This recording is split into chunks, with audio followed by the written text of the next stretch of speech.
Alright guys, so we got a bunch of updates coming out of Israel and Gaza that I want to get to in this video, so we're just going to go ahead and jump into it, starting off with wanted fugitive war criminal Benjamin Netanyahu now confirming what we've long known to be Israel's true end goal for Gaza. So here from Dropsite News with a quote to Israel's Channel 12 from the Prime Minister's office saying, "The decision has been made. Israel is going to conquer the Gaza Strip." They continue saying, "We are moving to occupy the Strip. The decision has been made. Hamas will not release more hostages without complete surrender, and we will not surrender. If we do not act now, the hostages will die of starvation, and Gaza will remain under Hamas control." So, a couple of different things here. Number one, the idea that Hamas wouldn't release hostages outside of quote-unquote complete surrender from Israel, I guess what they mean by that is that Hamas is demanding a long-term end to the genocide. They want a long-term peace agreement.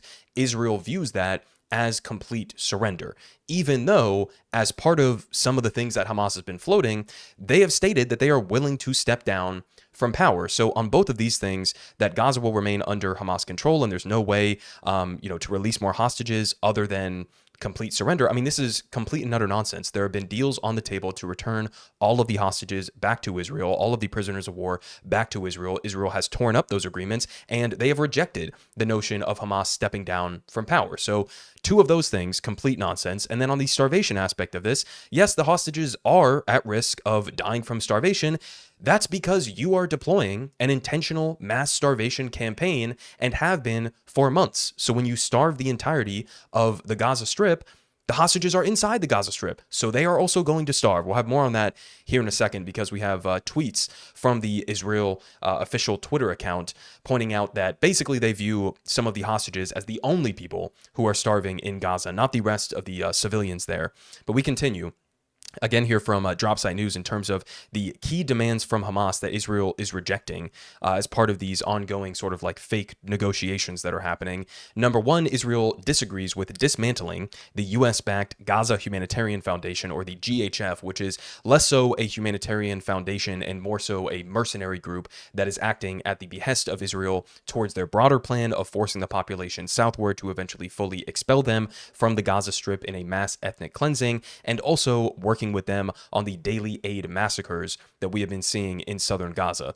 Number two, the other thing that they disagree with is reopening the Rafah crossing, which is a demand that Hamas wants, obviously, to allow for the free flow of aid across the border of Gaza and Egypt. Then you also have full withdrawal from the Philadelphia corridor and control over prisoner release sequencing. So at this point, it's not a question as to who's blocking any sort of deal from happening. It's very clear, as it has been throughout the entirety of this genocide, that it's Israel. They have never wanted to end the genocide. They have throughout the entirety of this, wanted to conquer Gaza. They have wanted to expel the population. They have wanted to annihilate the Gaza Strip, to make it unlivable, to make it unhospitable for human beings to exist in. Right? So that's been the goal. It's very clear that we're now entering sort of the final stage of that process at this point. And I'm not even sure what these kinds of negotiations or talks are intended to do other than sort of keep the game going at this point, when it's very clear that Israel does not and has not wanted a deal for a very long time now. We also have here from UNICEF. They posted this over on their Twitter account, obviously the United Nations Children's Fund. They say, "Death by bombardments, death by malnutrition and starvation, death by lack of aid and vital services in Gaza, an average of 28 children a day, the size of an entire classroom, have been killed." 28 children per day are being killed. And not difficult to see how that kind of thing can happen when you look at some of the recent overhead images out of Gaza that we've recently gotten. Now, these images are specifically coming from, I believe, a Jordanian flight as a part of these limited aid drops that are happening from planes, where they're literally dropping, massive pallets of aid on parachutes outside of these planes, which is both insufficient and also inefficient, an inefficient way to do aid delivery. It's kind of just like a show for the rest of the world to say, look, we're allowing a paltry amount of aid into Gaza. But while they've been doing some of these aid drops, we've also gotten some of these images of the overhead view of what the destruction in Gaza looks like. I mean, some of these buildings are like partially left standing, but even the ones that you see here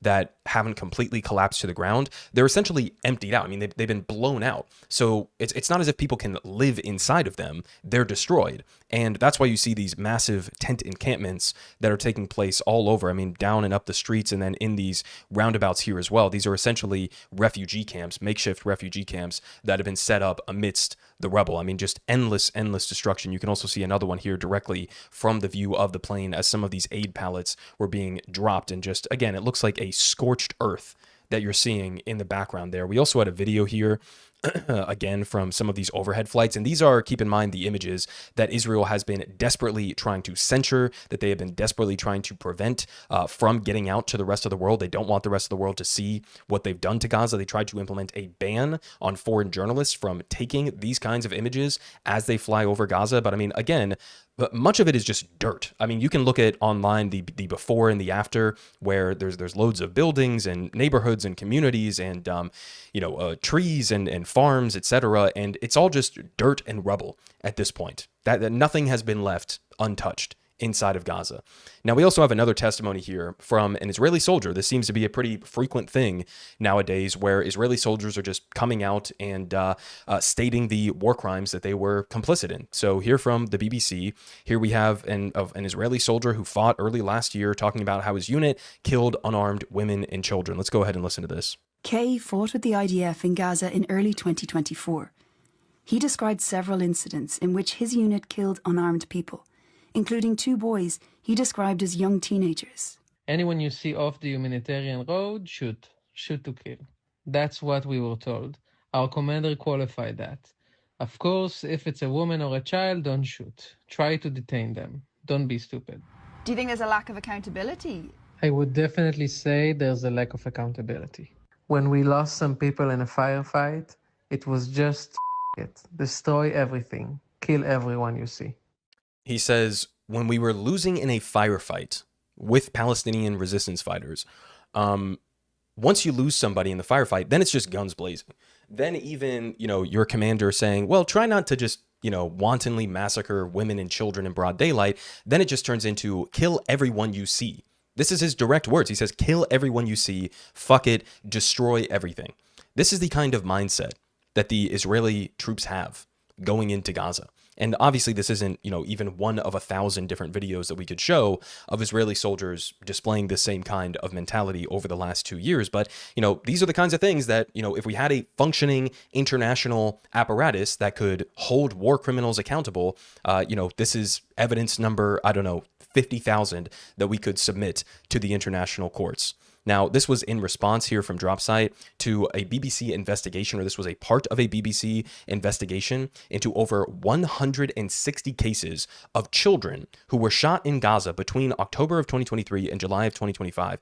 At least 95 were shot in the head or the chest. In all but 2 cases where eyewitnesses were available, Israeli soldiers were identified as the shooters. So out of 160 cases of children that they were able to investigate, 95 of them, right? Almost or literally an outright majority of them were shot in the head or the chest in a direct targeting. Obviously corresponds with much of the other reports that we've seen from doctors, including American doctors who have gone to work in Gaza to help out. And they've reported the same thing, that essentially Israeli troops are shooting Palestinian children for sport. That sometimes they come in shot in the head, sometimes in the chest, sometimes in the testicles. Every day it's a different thing. And that's exactly the testimony that we're getting here from the BBC in their investigation as well. Now, moving on, as I said, to the Israeli government here over on their official Twitter account and their latest take on the prospects of starvation and whether or not people are starving in Gaza.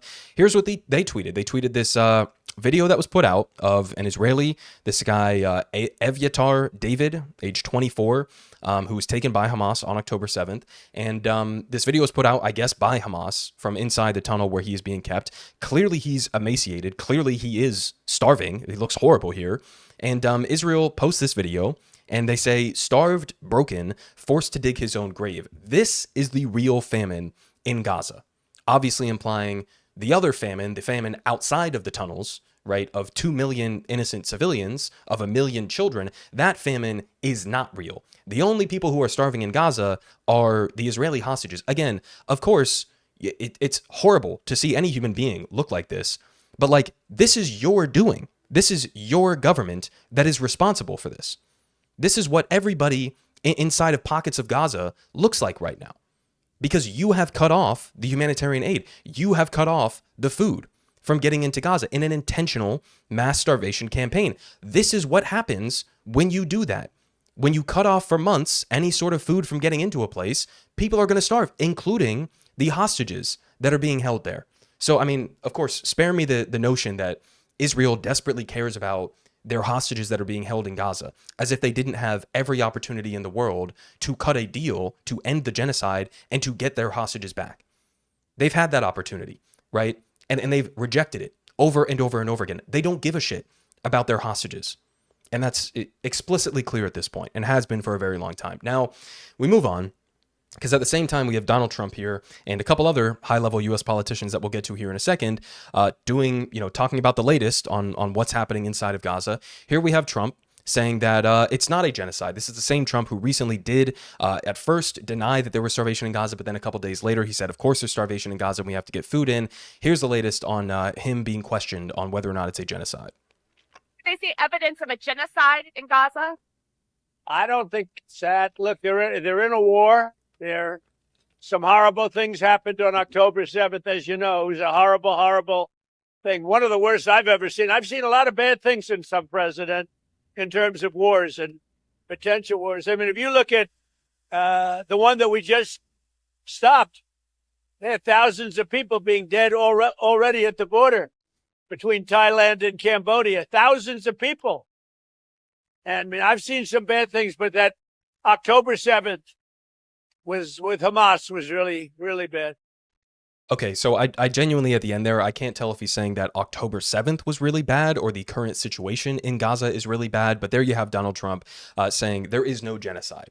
There is no genocide. It's just a war in which, churches and mosques and schools and hospitals and refugee camps and aid workers and journalists and children are explicitly targeted over and over and over again, where a vast majority of the buildings in Gaza are flattened to the ground, where farmland is scorched, etc., etc. That's just a part of war, right? That's how every war looks, right? No, that's what a genocide looks like. It's not complicated. It's not even controversial at this point. You even have Israeli outlets, Israeli organizations like B'Tselem admitting at this point that it is a genocide. Now, we also have here from Dropsite News again in terms of the extent to which Trump and the American government are willing to go in order to defend Israel amidst all of this. So here from Dropsite, the Trump administration announces that it will withhold federal disaster preparedness funds from any U.S. state or city that boycotts Israel. He's threatening, just to make this explicitly clear what the fuck is going on right now, the President of the United States of America is threatening Americans, with essentially leaving them fucked if any sort of disaster happens, if there's a hurricane, if there's a tornado, whatever the case may be, if there's some sort of mass disaster that people's lives are destroyed here in the United States and they desperately need help from the federal government, he's saying, go fuck yourself unless you support Israel. That's what he's saying here. He's saying, if you dare to question the U.S.-Israeli relationship, or if you don't want your tax dollars going to this foreign country, or you don't want your tax dollars supporting a genocide and an apartheid state, then sink or swim, buddy. The federal government doesn't have your back. Here's another instance of the United States of America treating Israel as if it's our 51st state, or really as if it was our first state. This is how we treat Israel. In fact, you could take it so far, this wouldn't even happen if, Texas was boycotting California. He still wouldn't do this. He wouldn't put out a statement saying anybody who boycotts the state of Washington isn't going to get federal relief from me. It's only for Israel. It's only for this foreign government that we would do this. Withholding disaster relief funds on behalf of a foreign government. Tell me that we are not occupied. I mean, it's a sick joke. Now, at the same time, we have his fellow Republican leader, Mike Johnson, obviously the House Speaker, who recently just made a trip over to Israel where he was praying at the Western Wall. And let's go ahead and check in, see what he has to say here and what his prayer offering was. Mike Johnson, the 56th Speaker of the House of Representatives in America. We're here with a delegation of members of the House. We're so grateful to be in Israel, particularly on this day, recognizing the destruction of the two temples and 2 times in history. But it is such a moving time for us to be here at the Wailing Wall. We've offered our prayers, we put our notes into the wall as is traditional, and we're so moved by the hospitality of the people and the great love of Israel. Our prayer is that America will always stand with Israel, and that we will we pray for the preservation and the peace of Jerusalem. That's what Scripture tells us to do. It's a matter of faith for us and a commitment that we have. God bless you. His prayer, right? The initial aspect of his prayer is that America always stands with Israel. That America always stands with Israel. That's what he prays for.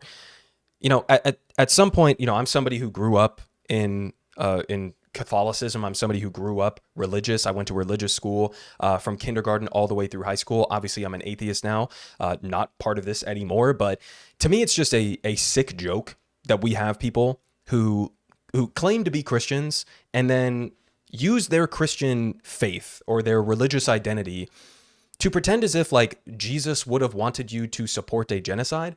Jesus was pro-apartheid. Jesus said not only don't love thy neighbor, but he said massacre thy neighbor indiscriminately. Jesus said shoot children in the head and the chest for sport.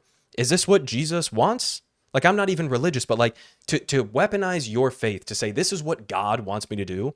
What kind of God are you worshiping that he would endorse or support the current state of Israel, that he would endorse or support what the current state of Israel is doing right now in his name? I mean, what a sick, perverse logic that's being deployed right now. I don't know if it's just purely disingenuous or if these people are just psychopaths or what may be the case, but there's Mike Johnson for you. Now, at the same time, on this same trip, not only did he stop over at the Wailing Wall, but he also made a trip directly to an illegal Israeli settler outpost in the West Bank.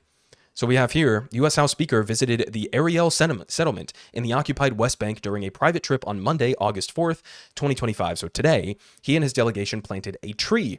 Ariel, like all of the West Bank settlements established after 1967, is considered illegal under international law, and the United Nations, the International Court of Justice, and longstanding global consensus maintain that such settlements are a grave breach of the Fourth Geneva Convention.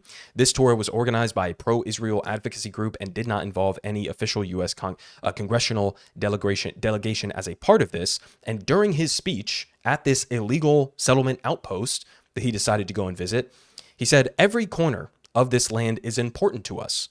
Being here, in the place where our faith began, this has a great significance. The Bible teaches that Judea and Samaria," he's talking about the West Bank there, "were promised to the Jewish people and that they belong to you by right. The world may not see it this way, but we do."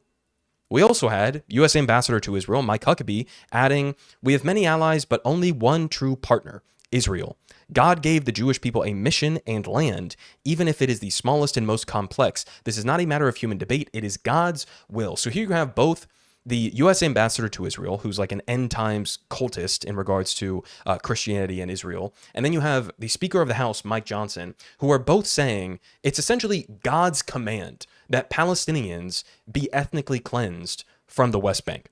That's what he's saying here. He's saying Judea and Samaria, the West Bank, were promised by God to the Jewish people. And he adds on here, the world doesn't see it this way. In other words, international law and the vast majority of the global community doesn't see it this way, but we do.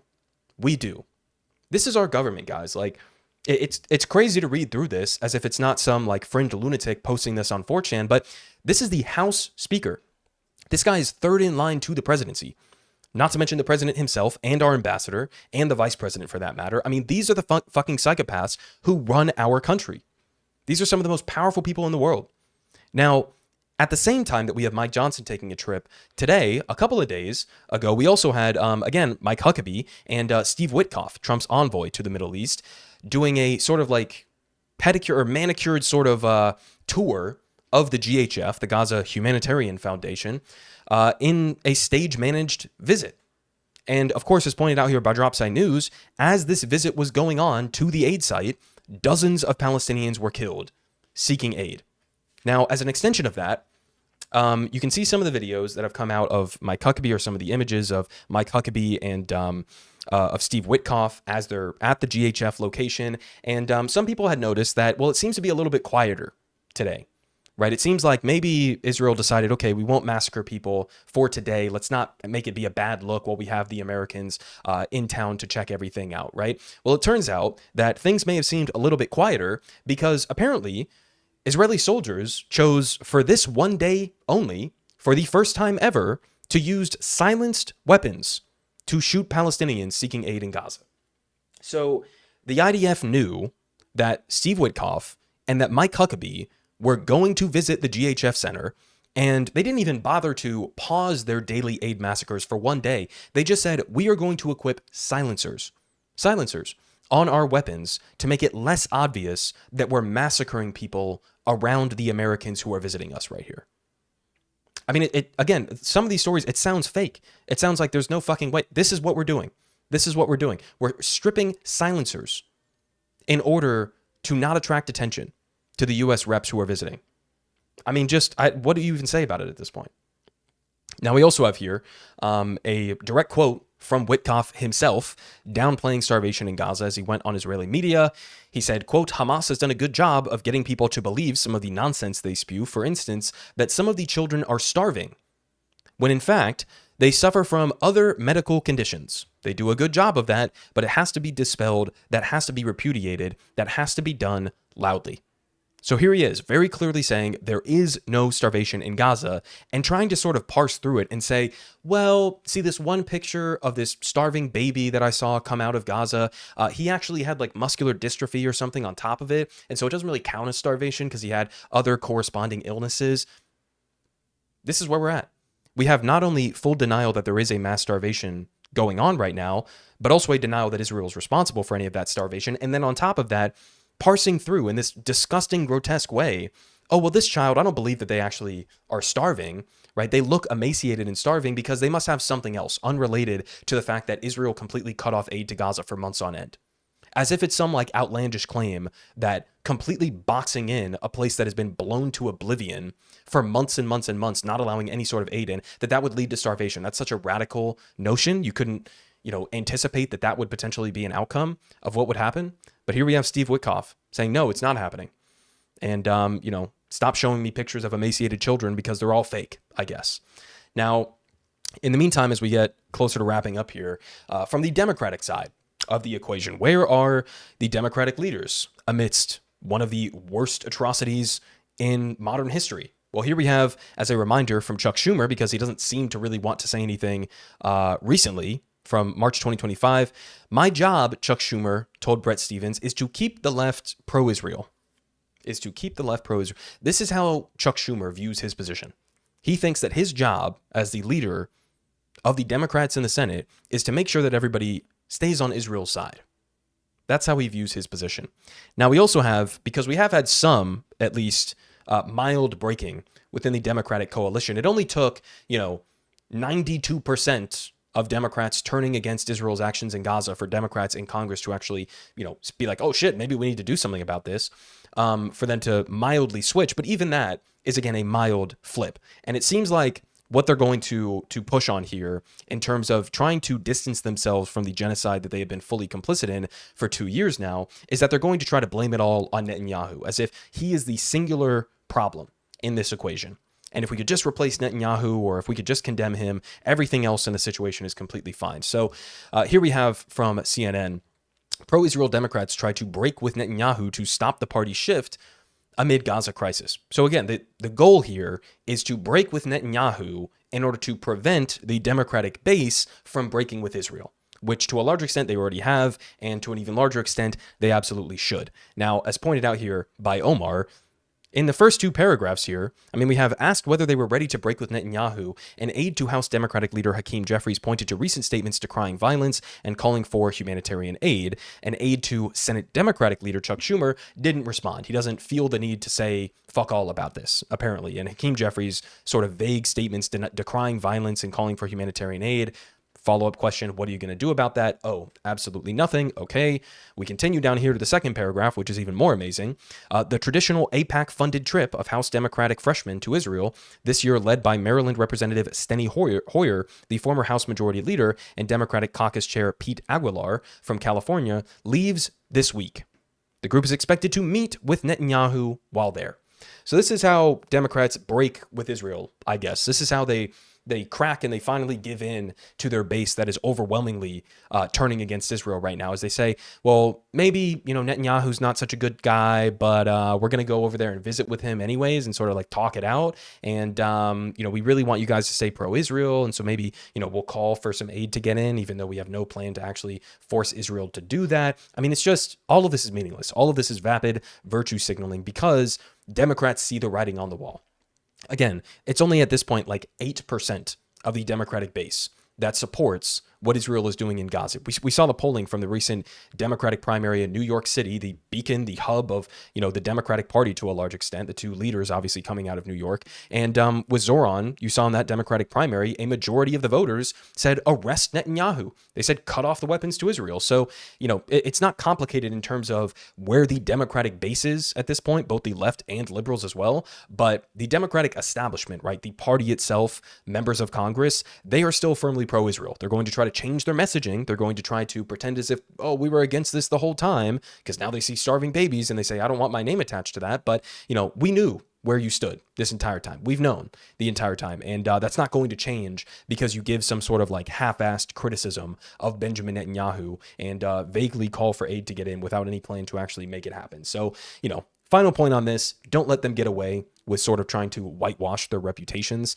as we approach the the final solution here that Israel is deploying. Now, speaking of final solutions, apt that I use that comparison here because one of the final things I have loaded up here for you guys for today is here from Al Jazeera, an Israeli politician just said, just as Hitler vowed to eliminate every Jew and said he couldn't live as long as one Jew remained, I say we cannot live in this land as long as one Muslim remains in Gaza. They must be eliminated. We are at the stage now where, it used to be like if you compare Israel to fascism or to Nazis or to anything else like that, then you're an anti-Semite, et cetera, et cetera. We are now at the point where unironically you have Zionists, you have Israeli politicians who are openly quoting Hitler.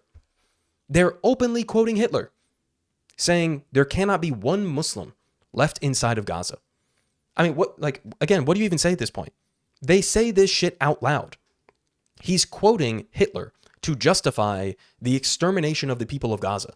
And people out there still have questions about what the nature of what Israel is doing actually is, right? Oh, it's just a war, according to Trump. Does this sound like a war? When Israeli politicians are openly quoting Hitler and calling for the mass elimination of every single Muslim from Gaza, and I assume he also would intend for that to be applied to the West Bank as well. Does that sound like a war to you guys, or does it sound like something else? Another comparison here, in the same exact vein, last night on I-24, an Israeli outlet, Shimon El-Kabetz, chairman of the Israeli Film Council, said, quote, kill them, exterminate them, just like using a lice comb. Now, listen, if you don't want to be called the modern Nazis, then I don't know, stop quoting Hitler. I don't know, stop using the same language that the Nazis used. Not difficult. Not difficult. Of course, they can't do that because they are the modern Nazis. That's exactly what they are. As pointed out here, genocide isn't hidden. It's broadcast, and it's been broadcast for a very long time. None of this has crept up on anybody. We've been covering it here relentlessly for nearly 2 years straight now at this point. Last thing here, we do have what seems to be some sort of a break here with the former heads of Shin Bet, heads of military intelligence and Mossad, etc., here pointed out by Restart Israel.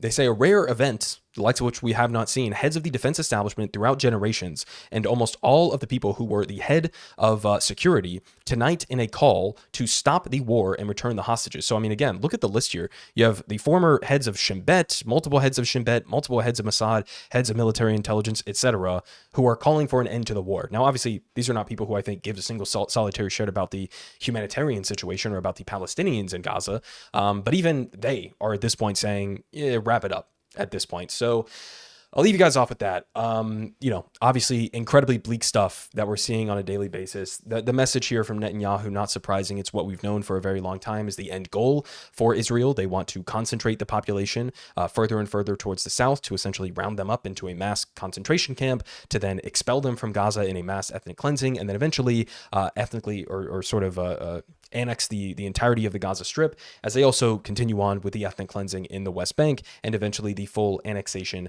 of the West Bank as well. And obviously, as we just saw from Trump, as we saw from Mike Huckabee, as we saw from Mike Johnson, as we saw from Steve Witkoff, this is all continuing to be fully and completely and unquestionably backed by the United States of America. Politic guy has the best politics. Believe me, no one does it like him.